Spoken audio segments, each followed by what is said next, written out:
Cordial saludo, mi nombre es Alejandro Agudelo Escudero, hago parte del cuerpo médico de la ESI Hospital San José de Salgar. En estos días vamos a estar hablando acerca de unos temas de interés para la comunidad de acá de Salgar, sobre todo de cómo prevenir ciertas enfermedades que son recurrentes pues, en nuestra comunidad. El día de hoy vamos a hablar acerca de qué es la hipertensión arterial, cómo prevenirla, qué factores de riesgo conlleva y en caso de que suframos la enfermedad, cómo podemos abordarla y tratarla. ¿Qué es la hipertensión arterial?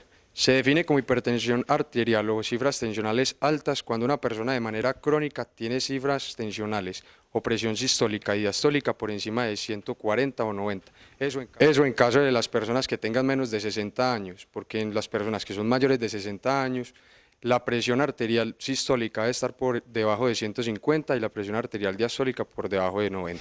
¿Qué quiere decir esto? Supongamos que nuestro corazón es una bomba que ayuda y expulsa pues como la sangre por todo el cuerpo y tiene unas cañerías que serían los vasos o las arterias y esa fuerza debe pasar por ahí, por esas arterias para que pueda ejercer la presión. Y la diástole es la fuerza con la que el corazón se relaja nuevamente y hace que se llene de sangre para así nuevamente presentar una contracción y realizar un nuevo ciclo cardíaco. Bueno, ya sabemos qué es la presión arterial alta o la hipertensión, ahora necesitamos saber qué síntomas en caso de que nosotros los presentemos para saber si lo sufrimos o no. Por lo general la presión arterial alta o la hipertensión es asintomática, o sea, ¿qué quiere decir esto? Que no se tiene ningún síntoma. Sin embargo, muchos de los pacientes que tienen esta patología refieren que presentan mareos, cefaleas, o sea, dolores de cabeza, y esta cefalea o el dolor de cabeza, los pacientes refieren que es principalmente en la región frontal, o sea, delante de la cabeza, o en la región occipital o en la parte de atrás de la cabeza. Otro de los síntomas es la epistaxis, o sea, el sangrado por la nariz. Este sangrado por lo general no lleva ninguna repercusión en la vida del paciente. Sin embargo, muchos de estos pacientes que tienen unos sangrados que son más profusos o más severos, hay que realizarles cierto manejo por urgencias, que no vienen al caso en este momento. Todo lo anterior son síntomas y signos de la hipertensión cuando es no complicada. Otros hallazgos que podemos tener en pacientes que tienen presión arterial severa o complicada son cuando se presentan daños de órgano blanco. Muchos de los pacientes pueden tener alteraciones cardíacas, sufrir un infarto, tener ACV isquémicos o hemorragias subaracnoideas, que son sangrados dentro de la cabeza. Para esto existe una clasificación de la hipertensión complicada, que son emergencias y urgencias, según si hay daño o no de órgano blanco. ¿Qué quiere decir todo lo anterior? Si hay algún daño o malestar dentro de alguno de los órganos de nuestro cuerpo. Por lo general, los más afectados son el mismo corazón, el cerebro, los riñones y las mismas arterias, donde se van presentando lesiones dentro del lumen, o sea, dentro de la misma arteria, y va produciendo un desgarro de la misma, produciendo así acumulación de grasas y pueden presentar lo que nosotros llamamos como aterosclerosis, ya sea producida por acúmulos de trombo o por acúmulos de grasa. Ahora vamos a dar unos ejemplos de cada órgano cuando se encuentra afectado y tenemos la presión arterial elevada. Por ejemplo, en el cerebro podemos presentar algo que se llama hemorragia subaracnoidea, que se presenta con cuadros de cefalea, o sea, dolor de cabeza, muy severos, que son de inicio súbito, o sea, de un momento a otro, y que el paciente refiere como el peor dolor de su vida. Si la presión arterial se encuentra elevada y el paciente se le está sospechando una hemorragia subaracnoidea y el dolor de cabeza es muy severo, debe acudir de inmediato al servicio de urgencias. También, uno de los hallazgos que podemos encontrar dentro del cerebro es una hemorragia intraparenquimatosa, que es parecida a la hemorragia subaracnoidea, solo que es en el parénquima, o sea, en el cerebro propio. También podemos presentar algo que se llama ACV isquémico, que es cuando se presenta uno de los trombos, como los que les expliqué anteriormente, y tapona una de las arterias que irriga el cerebro, dejando así sin oxígeno y sin nutrientes a las células cerebrales, y puede producir la muerte del cerebro, de una zona del cerebro. Uno de los principales órganos afectados de nuestro cuerpo es el corazón, donde podemos encontrar varias diferentes patologías debido a la hipertensión o las cifras tensionales altas que no están controladas. Una de estas patologías es la hipertrofia ventricular izquierda, donde se aumenta el tamaño de una de las cámaras del corazón debido a que le toca ejercer mucho más presión para realizar su trabajo normal. Y así el corazón viene aumentando de tamaño con los años, produciendo la enfermedad que llaman insuficiencia cardíaca congestiva. Esta insuficiencia cardíaca congestiva por lo general presenta síntomas cuando son muy severos. Sin embargo, uno de los síntomas característicos de esta es que el paciente presenta cansancio o dolor en el pecho cuando está realizando un ejercicio profuso, por ejemplo, subir escalas o cuando lleva caminando mucho tiempo. Otro de los hallazgos que podemos encontrar en nuestro corazón es el infarto agudo del miocardio. Esto se presenta debido a que el corazón deja de recibir oxígeno y nutrientes, al igual que como pasa en el cerebro. Y el paciente llega con dolor en el pecho, sudoración. El dolor por lo general se va al brazo izquierdo y la mandíbula. Sin embargo, muchas diferentes personas pueden presentar otra sintomatología y tener un infarto, como lo son dolor aquí en el epigastrio o en la boca del estómago, mareo, y sobre todo estos síntomas los presentan las mujeres y los diabéticos. Otra de las complicaciones en nuestro cuerpo causada por la hipertensión es la insuficiencia renal, ya sea crónica o aguda, debido a que el riñón no tolera las cargas de presión con las que el corazón ejerce su presión, su fuerza. Entonces va produciendo una lesión en las mismas nefronas o las células del riñón, y así va disminuyendo su tasa de filtración glomerular, o sea, la tasa con la que es capaz como de orinar la persona. También las mismas arterias, aunque están involucradas en el sistema cardiovascular, como lo había dicho anteriormente, pueden presentar daño en el mismo lumen, o sea, dentro de la arteria, de la pared arterial. ¿Qué quiere decir esto? La presión ejercida por el corazón va venciendo y va dañando las células que forman esta parte interna de la arteria, y así va lesionando y produciendo acumulación, ya sea de células de la inflamación, y además se aprovecha y se pegan lípidos, o sea, grasas en nuestro cuerpo. Otra de las causas que podemos presentar es la arteriosclerosis, que es cuando las arterias presentan rigidez debido por acumulación de calcio, y así haciéndose más resistentes y haciendo que el cuerpo y el corazón tenga que ejercer más presión para llevar a cabo la irrigación de todos los órganos. Bueno, ahora vamos a hablar acerca de factores de riesgo que pueden llevar a que nosotros suframos de la presión arterial. Estos se dividen ya sea en prevenibles y no prevenibles. ¿Qué quiere decir eso? Que nosotros, en los prevenibles, nosotros podemos hacer algo para cambiar, como por ejemplo nuestros estilos de vida, hacer ejercicio, tener una dieta controlada, disminuir el alcohol, no fumar.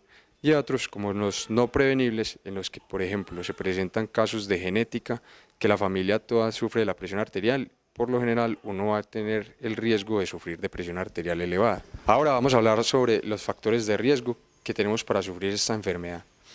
Estos se dividen en prevenibles y no prevenibles. ¿Qué quiere decir esto? Los prevenibles son cambios que podemos hacer en nuestro estilo de vida para no sufrir y postergar como la enfermedad, como por ejemplo disminuir de peso o no estar con obesidad, no fumar, no consumir licor, tener una dieta adecuada, baja en grasas, poquita sal, consumir abundantes frutas y verduras, realizar ejercicio al menos 150 minutos a la semana. ¿Qué quiere decir esto?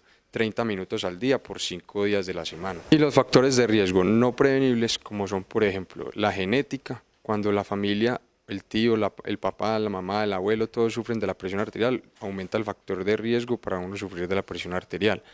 Al igual que la raza, las pacientes de raza negra o morena tienen más riesgo de sufrir de hipertensión arterial. Ahora sabemos qué posibles factores de riesgo puede presentar una persona para sufrir esta enfermedad. Ahora vamos a hablar de cómo prevenirla. Por ejemplo, realizar ejercicio, como lo dije anteriormente, es un muy buen método para disminuir la presión arterial, inclusive si uno ya la está sufriendo. Ya que sabemos cuáles son los factores de riesgo, ya sean prevenibles y no prevenibles, debemos conocer cómo se hace el diagnóstico de la enfermedad. Lo principal es realizar una toma de la presión en un consultorio por una persona experta.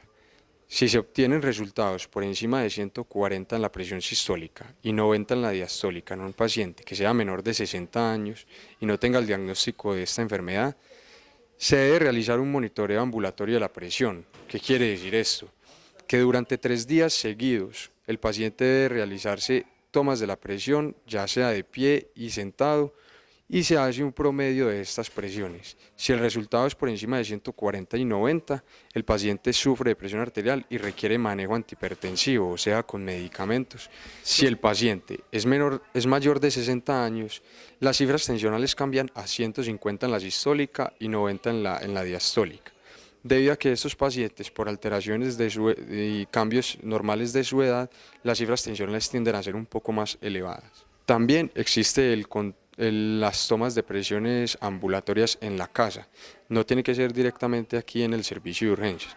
Los pacientes pueden tomarse la presión y si estas por lo general son siempre elevadas, se hace el diagnóstico de hipertensión y también requiere medicamentos. Ahora que ya conocemos un poco más de la hipertensión, vamos a hablar del manejo de esta.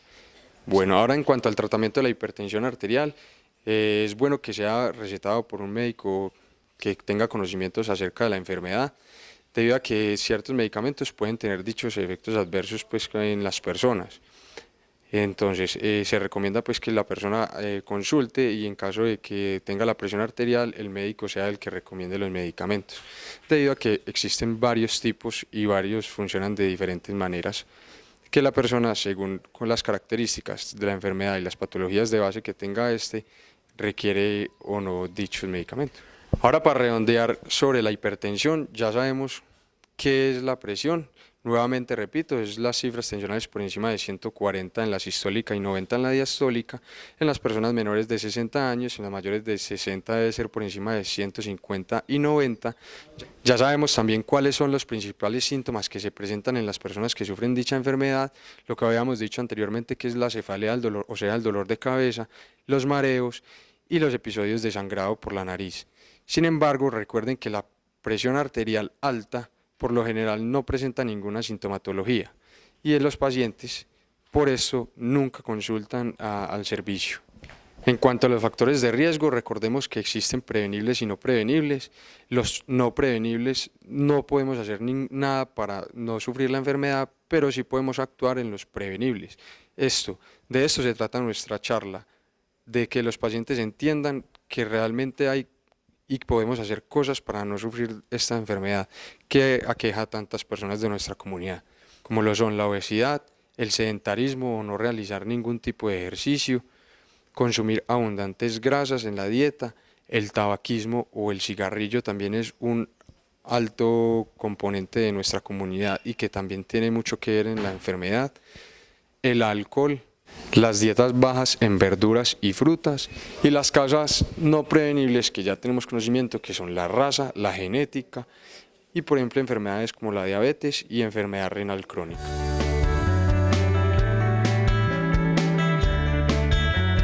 No siempre que tengamos el dolor de cabeza quiere decir que tengamos la presión arterial elevada o que suframos de hipertensión. Muchos de los cuadros de cefalea pueden ser ocasionados por cuadros virales, bacterianos, infecciones, ya sea pues por dichos microorganismos o simplemente tenemos un episodio de migraña o un episodio de cefalea tensional que son normales durante la vida.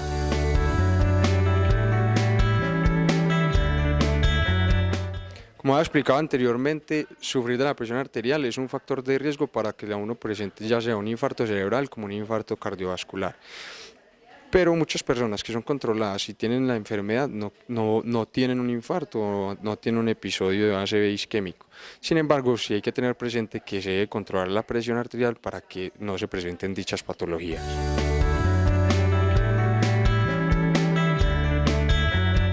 El paciente que sufra de hipertensión debe ser valorado por un médico internista cuando tenga una hipertensión refractaria. ¿Qué quiere decir esto?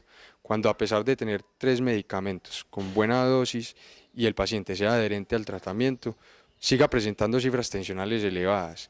Esta es indicación de que el paciente sea visto por un médico especialista en dicha patología. Ahora los invitamos a realizarse un chequeo de su presión arterial en el hospital, ya que contamos con programas como promoción y prevención de la hipertensión arterial, de la diabetes, del adulto sano y del joven sano. Allí se podrá realizar su chequeo médico y una toma de la presión arterial. En caso de que ésta esté elevada, ya sabemos qué debemos hacer y qué protocolo seguir. Bueno, ahora para despedirme, recuerden que les habló Alejandro Agudelo, médico rural de la ES Hospital San José de Salgar. Muchas gracias por su atención.